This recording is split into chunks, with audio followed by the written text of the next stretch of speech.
Bom, continuando o nosso tour pela Itália aí no ABMed Férias, nós agora vamos ir para Pisa. Olha só onde nós estamos agora. Estamos em Pisa, esse local aí que é para nós que gostamos de física, é um local sagrado também, porque realmente lá nasceu o que, na minha opinião, é o primeiro físico da humanidade, o primeiro grande físico da humanidade. Então vamos lá que a gente tem muita história legal para contar e muita coisa boa para mostrar de Pisa. Vem comigo.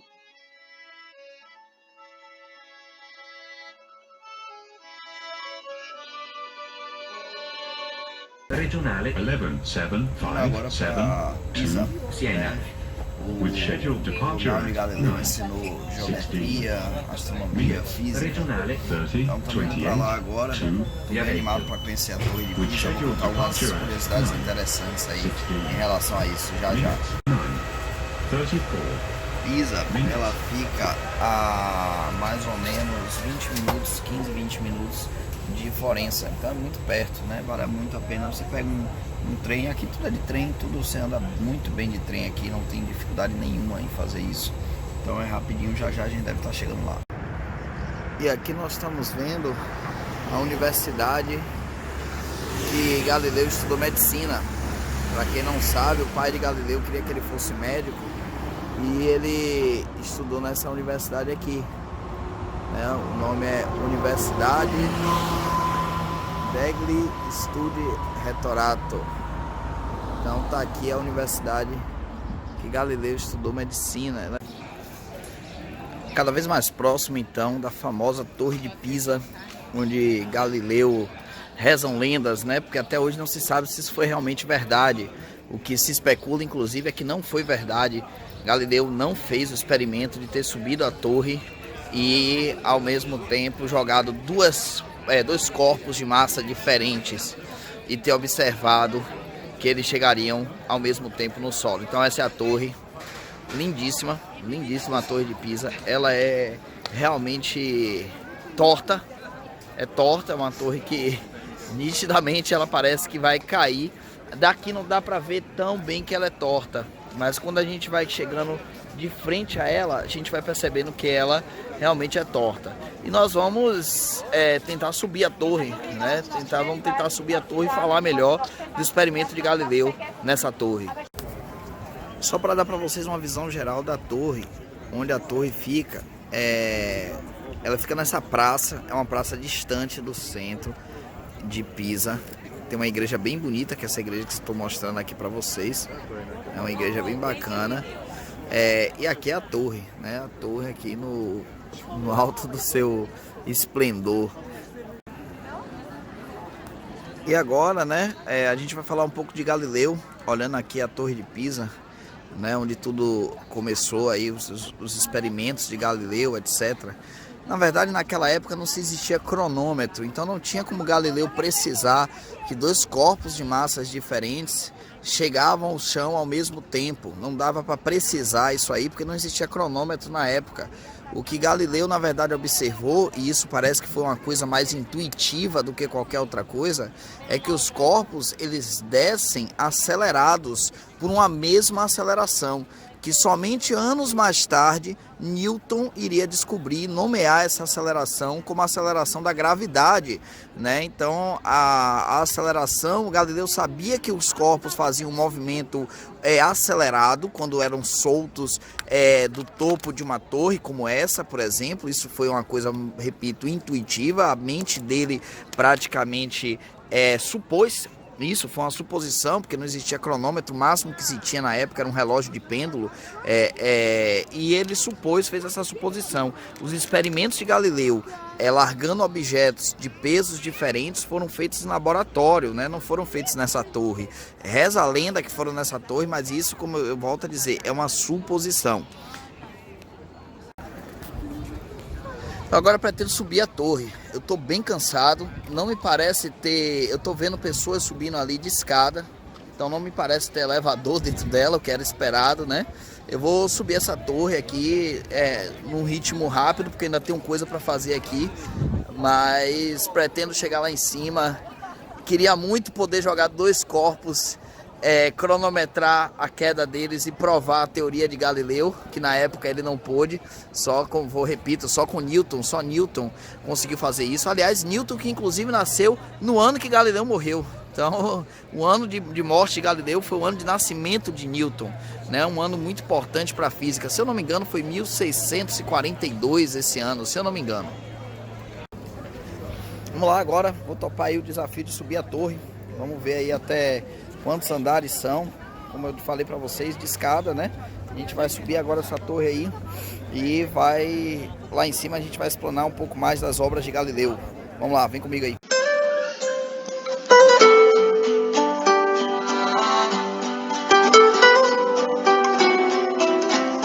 Então, para você ir para a Torre de Pisa, você precisa comprar o ingresso para essa torre, né? E esse ingresso, ele custa 18 euros. E ele dá direito a 2 de 7 atrações que você tem ali no entorno da Torre de Pisa, né? Então, não é só a torre, são várias atrações. Então, eu comprei por 18 euros, eu tive direito à torre e a catedral, né? Que é bem bonita também a catedral de se ver. Eu aconselho comprar, porque por dentro ela é muito legal, muito bonita. Ainda tem um local chamado Batistéry, que é uma cúpula gigantesca que fica bem em frente à catedral. Isso aqui é tudo muito perto um do outro, viu, gente? Cada coisinha dessa fica a 2 minutos, 3 minutos de andada. É tudo dentro de um imenso, cercado de uma imensa muralha, né, que rodeia a torre e essas estruturas que eu estou pontuando aqui para vocês. O Campo Santo, esse eu queria ter ido, eu acho que eu pagaria 4 euros a mais e teria direito também ao Campo Santo. O Museu da Sinop, né, então o Museu da Sinop, o Museu da Ópera do Duomo e, por fim, o Palácio da Ópera do Duomo, né? Desses daí eu acho que o interessante mesmo é a Torre, a Catedral, o Batistéry e o Campo Santo. Esses outros museus eu não achei, pelo que eu vi na internet, muito interessante, né? Lembrando que a torre é horário marcado, então você tem que ir naquele determinado horário, né? A cada meia hora tem visita da torre e o horário que a gente pegou foi de 12h30. Bom, agora eu já estou dentro realmente da torre, né? O chão é torto mesmo, o chão é torto, eu estou enladeirado aqui, o chão é completamente torto, estou 100% ladeirado aqui. Subindo agora os andares da torre, estou no primeiro andar ainda, vou mostrar aqui para vocês umas frestas para arejar o local, é muita escada. Eu vi ali uma placa dizendo que Galileu subiu a torre e teorizou, na verdade, a queda dos corpos, né? Isso foi o primeiro passo para o movimento uniformemente variado. Ele teorizou em sua mente isso aí. Vou parar de falar agora porque não dá para subir e falar. Vou acabar cansando muito se eu fizer isso. Então, olha o que tem aqui no meio da torre. Bem no meio da torre, um desfibrilador externo automático. Espero não precisar dele. Aqui a gente tem outro DEA, já no topo da torre. Então tem um no meio, tem um no topo, nas partes equidistantes aí. E agora sim eu tô literalmente no ápice aí da torre, mostrando aí para vocês. Foi daqui de cima, né, que Galileu pensou, né, na primeira teoria de gravidade, né? Essa teoria, como eu disse antes, ele ainda não tinha um nome para dar a essa aceleração que os corpos ganhavam quando em queda livre, mas ele desafiou a lógica aristotélica da época, onde Aristóteles ele dizia o seguinte, que dois corpos, quando largados em queda livre de uma certa altura, uma determinada distância do solo, mais pesado chegaria primeiro no solo. Isso é uma lógica aristotélica, uma lógica antiga, tinha um certo racional, mas Aristóteles ele não era experimentalista. Então ele não era experimentalista. Aristóteles ele simplesmente ele fazia mais pelo racional do que pelo experimento científico propriamente dito. Então ele não falava sobre experimento científico, né? Ele não fez nenhum tipo de experimento científico. Já o Galileu, né? Ele aqui em Pisa, ele foi quem deu o início praticamente as primeiras experiências científicas, digamos assim, métodos científicos, comprovações científicas, etc. Então foi o Galileu que fez, idealizou, teorizou o método científico como ele hoje é conhecido. Ele é que começou a fazer experimentos realmente de verdade para mostrar que aquela determinada lógica é certa. Não simplesmente pensar em uma coisa e adotar essa coisa como verdade absoluta. Então, e foi daqui de cima realmente que ele pensou que quando dois corpos são jogados com massas diferentes a uma determinada altura, esses dois corpos eles não chegam ao solo, o mais pesado primeiro e depois o mais leve. Eles chegam ao solo ao mesmo tempo, sofrendo a ação de uma aceleração.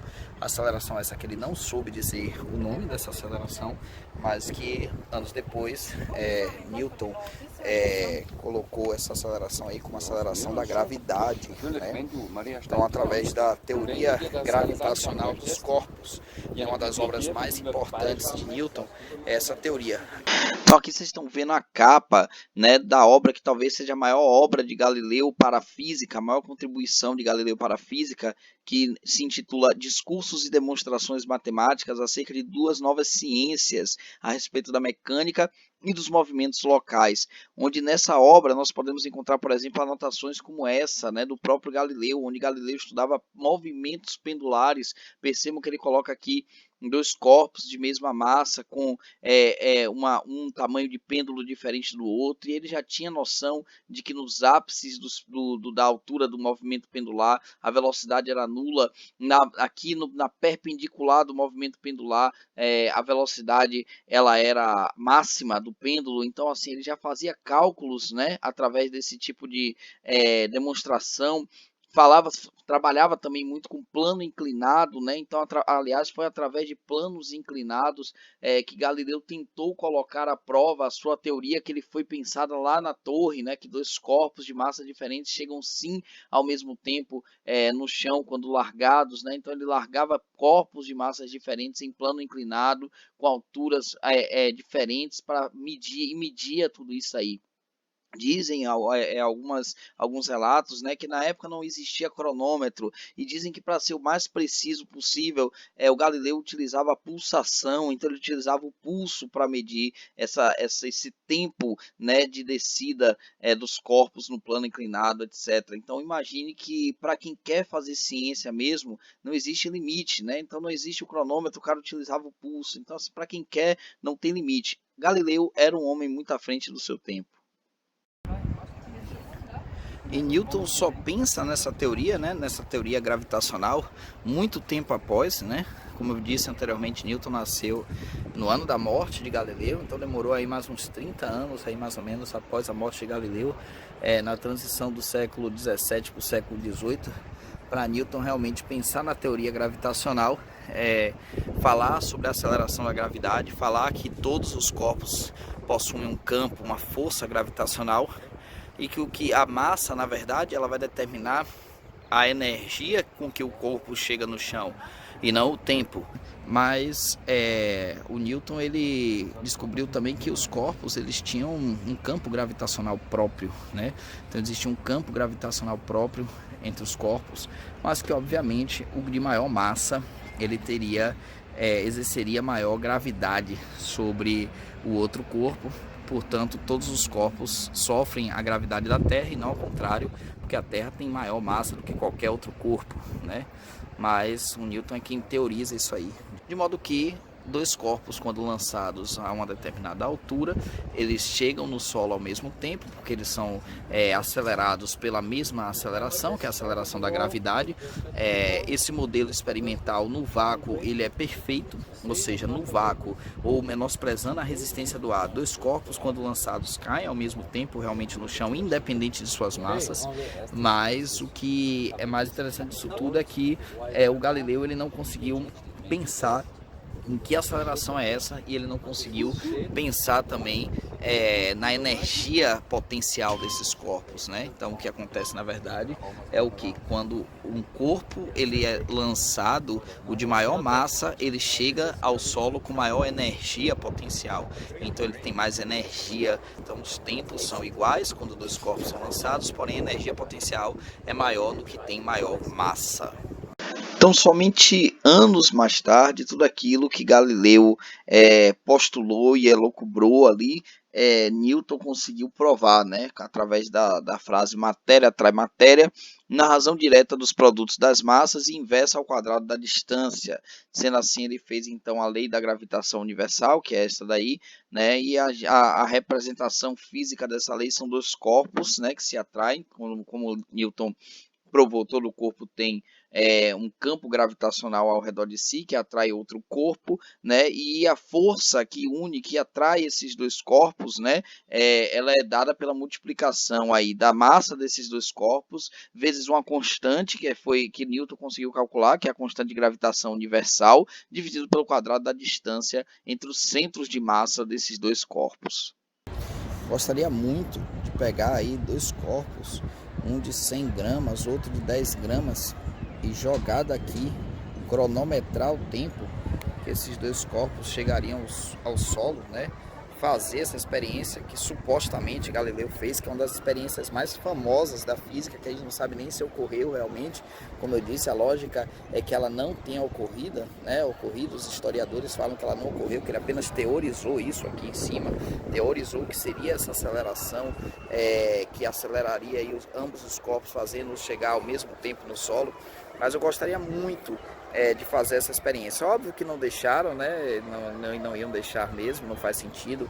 Eu também não estou contando com a resistência do ar, então isso aí é uma coisa que vai interferir no nosso experimento, mas eu já estou satisfeito só de estar aqui em cima, de estar vendo o que Galileu viu, estar pisando onde Galileu pisou e raciocinando aí o que ele raciocinou num século tão distante do nosso. Galileu, que além de físico era matemático, fez muitos avanços na área de geometria, balístico, né? Falava muito sobre o tiro de canhão, né? Sobre a balística e o movimento de uma bala de canhão. Ele é o pai do movimento uniformemente variado, na verdade. Ele desafiou toda a lógica aristotélica errônea da época, né? Aristóteles, com todo respeito, ele não fazia métodos experimentais científicos, ele simplesmente pensava, e aquilo que ele pensava era dito como certo, como grande pensador que ele era da época. Mas o Galileu não, o Galileu ele fazia isso, colocava as teorias dele à prova. Então, movimento pendular, movimento de balística, tudo isso Galileu estudou, né? Movimento de queda dos corpos, tudo isso Galileu estudou. O cara é praticamente o primeiro grande físico que o mundo teve, o cara merece todo o nosso respeito e admiração. Saindo agora aqui de Pisa, estamos pegando o trem na estação Rossori, que é uma estação que fica mais ou menos 600 metros de Pisa. A gente não saltou por ela, porque a gente saltou na verdade na estação central de Pisa, por conta do meu interesse de ir na Universidade de Pisa, mostrar para vocês onde que Galileu estudou medicina. Ele não chegou a completar a medicina, mas eu queria mostrar isso para vocês. E agora a gente está aqui já na estação, voltando para Florença.